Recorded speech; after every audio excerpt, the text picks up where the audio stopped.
Now, Final Score with Nick Walters on Fox 16. Hey everybody, welcome into the Final Score. And just in time for the holiday stretch, we got a show that's going to bring all you sports fans so much cheer.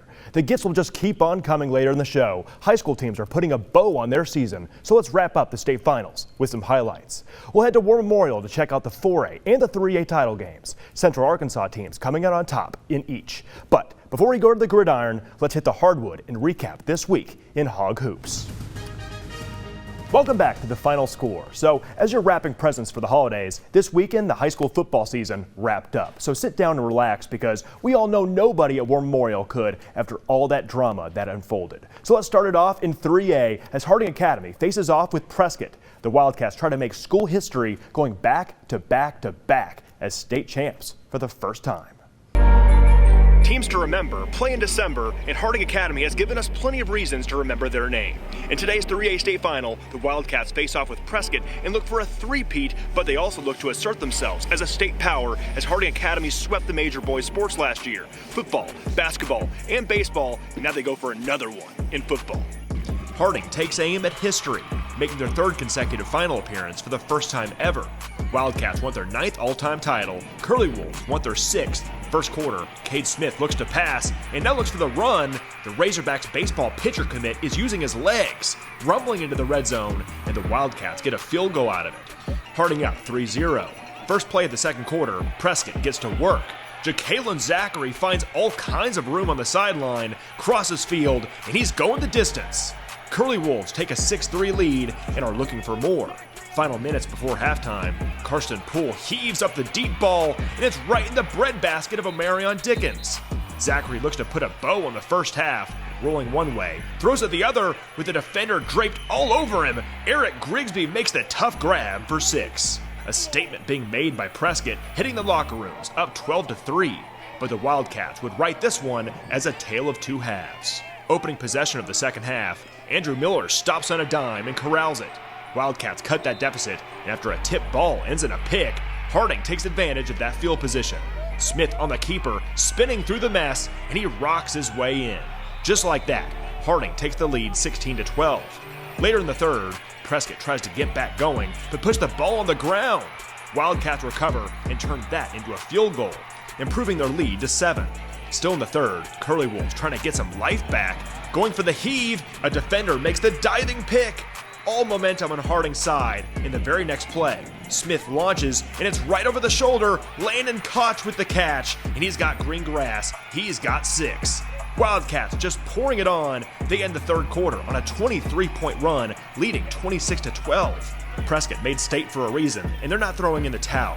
Check out these dance moves by Zachary. Putting a man on skates, switching direction, picking up the block by his quarterback. That's a play of the day and stops the bleeding. But Harding puts a stop to any comeback effort. Kade Smith takes off and powers into the end zone. That score just about puts an end to this one. Harding faithful are calling the Wildcats, and after some more scoring to put a cherry on top of this one, Harding Academy downs Prescott 47-25 in the 3A state final. Harding turned the tide in the third, and the waves kept crashing thereafter, en route to the program's 9th all-time state title and 3rd in a row. When it's about more than winning, when it's about more than just what can you give me on the field, then you end up with a locker room full of trust, a locker room full of love, and I think that's on display. A big congrats to Harding, but like any state champ, this team wasn't without its tribulations on the season and in the state final. After losing major parts of their team last year, like record-setting quarterback Caden Sipe, receiver Ty Duggar, and others, the Wildcats gelled together. They lost 2 games in September, but wouldn't look back, winning out ever since. A big reason why is the play and the maturation of junior quarterback Kade Smith, the Arkansas baseball commit. Smith had a hand in every single one of Harding's touchdowns on Saturday, and coach says he had a hand all year in bringing the Wildcats back to the promised land. His growth from pitcher to in the pocket, plus all his surrounding pieces on offense and on defense, helped the Wildcats get out of that early slump. That guy has really written a pretty cool story for himself. His demeanor is unbelievable. You know, going at the half, he's kind of got a hamstring issue. He's getting that worked on, and I said it coming out at the half. You know, when you don't play in tight ball games often, and then when you end up in one, you begin to think something's very wrong. And the only thing wrong is we're playing a really good opponent. Just a tremendous job by our players for not panicking. I think it's pretty easy to panic in those moments. Really good job by our staff. I think a lot of times when you get in those situations, you try to abandon what your game plan was, and I felt like we didn't do that.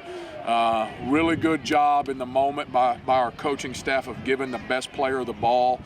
I'm down here being interviewed. I'm a small part of this. I'm down here being interviewed by default. I'm surrounded by some world-class coaches and some unbelievable young men that trust what we do.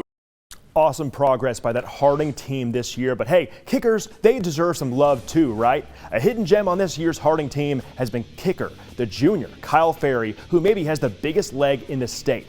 Ferry booted in a couple field goals and every extra point try on Saturday, even going for a 59-yarder, but just missed it. Just like that, didn't have the distance, but still, for a high school junior, that's impressive. Also the punter, the kid has helped the Wildcats win the field position battle all year long. Kickoffs almost always sailing through the end zone. Neil Evans says he has played a big part in the state titles and their success this season. You know, but his ability to put the ball in the end zone consistently is a weapon, and that's shown up all year. I think it showed up last week as well. Just making teams have to go 80 yards every time is significant. After the game, at some point, the opposing coach will have something to say about that, and so it must be as significant as I think it is. Ferry kind of lined up for that 59-yarder. I promise you, every single person at War Memorial was just holding their breath, just short, but a solid kicker you got to watch out for in his senior year at Harding. But hey, after the break, we're going to take a look at 4A. It's Shiloh Christian and Robinson who takes home gold in 4A. Find out after the break. You're watching. Welcome back to the Final Score. Hey, we're checking out the state championships this weekend as the high school season ended with a bang. Every game this weekend was packed with storylines, be it three-peats, repeats, or teams trying to win for the first time in a long time. So let's take a look at Saturday night's 4A state final between Joe T. Robinson and Shiloh Christian. Led by a massive future hog, the Senators of Little Rock aim for their second title in 3 years. Standing at 6'6", Razorbacks offensive tackle commit Amarian Harris helps lead the Senators into the 4A state final against defending champ Shiloh Christian. In a rematch of the 2019 title game, the Senators start on fire. On the opening drive, Shiloh loses a fumble on the 1-yard line. Robinson takes advantage of the mistake, driving the field, and Daryl Searcy punches it in. Later in the first, it's Robinson's other back, Noah Freeman, bursting through the hole, and he wants more, burning the last minute of defense and taking it in. Robinson up 14-0, and the hot start gets hotter. Harris crashes down on the future hog, Caden Henley. Jack Cleveland launches. It's to Braden Grail all alone for the easy snag and scamper. Senators out in front 21-0 after the first. Shiloh Christian tries to get something going, completing the pass, but letting it loose. Jakaisen Wright recovers and tacks on some field position. Time to capitalize. Daryl Searcy takes the handoff, he unloads it, and Zach Wofford makes the outreached grab. Cleveland in the pocket, goes for it all, and at the back of the end zone, KJ Owens gets his feet in and has the score. Senators simply laying down the law tonight, up 28-0, and you just know Harris smells a signature end to his high school career. In a last gasp before half, Shiloh tries to get on the board, but no dice. Eli Wisdom is picked off by Anthony Freeman. Robinson hits the locker rooms, pitching a shutout over Shiloh Christian. Shiloh would try to crawl back in the second half, but it wasn't enough to get back in the thick of things, as Robinson goes on to win 42-14 to earn the program's third overall title and their second in 3 years. It's Harris's 58th and final start for Robinson, starting since he was a freshman. Let's go, boy! I don't know what I'm going to do without him. You know, he's been around since he was, I would say this tall, but I don't think he's ever been that tall. He's one of the nicest, just best young men I've ever met in my life, and he's going to do great things on the hill. Hey, man, I see you at the hill. I'm just really proud of this group of kids because there's no superstars. They're just all a bunch of hardworking kids. We replaced 9 defensive starters and 8 offensive starters from last year's team, and so for this group to go out and win a state championship is awfully special. In 2019, Robinson surprised the state with a blowout win over Shiloh. And this year, same story. But hey, the story of these Senators is something else. Robinson made waves in 2020 for being stacked with recruits, but their season was stopped short in the playoffs. Going into this year, they were never even the front runners in their class, but after tearing through their non-conference schedule and going unbeaten in 7-4A, that's hard to do. They have speed all over the field, from KJ Owens to Daryl Searcy, but the X factor is behind center with a first-year starter at quarterback. Jack Cleveland stepped up to the plate for this team game in and game out, orchestrating the offense and getting better week by week. Coach says he's a major reason for this team's perfect season. Jack is the difference maker in our team this year. He is a kid that never gets rattled. He and his dad have duck hunted with me since Jack was 4 years old. So I've known him his whole life. He knows our offense backwards and forwards. The first big play we had on that touchdown, that was all Jack recognizing a coverage that we'd talked about in our film study. He's just one that you trust so much that he can check the play anytime he wants to.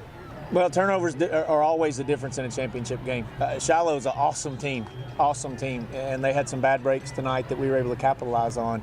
But they're a phenomenal football program, and it's just you got to make sure you win the turnover battle in championship games. A little sad, my dad's in Mexico. He can't celebrate with me tonight, so I'll have to wait till he gets back. But really proud of the kids. It's, everyone's special, everyone's different. I'm just really proud of this group of kids. We hope Coach Escola has a good time with his dad when he gets back from Mexico. But hey, you know what? Every coach, from preps up to pros, has a motivation tactic to get their kids to play the best. Dangling the carrot of a day off of practice if they win, or the threat of running sprints if they lose. But Todd Escola at Robinson, he had an interesting analogy to have his student athletes roll through competition en route to a state title. You could say that every week he wanted an A+ performance. We've treated it like tests each week. And we told them this was their final exam. And really proud of our coaching staff and our kids. To them, it was another test. I mean, we kind of prepared for this all year long, and didn't want it to be a big stage or a game any different from any other. So we expected it out of our kids.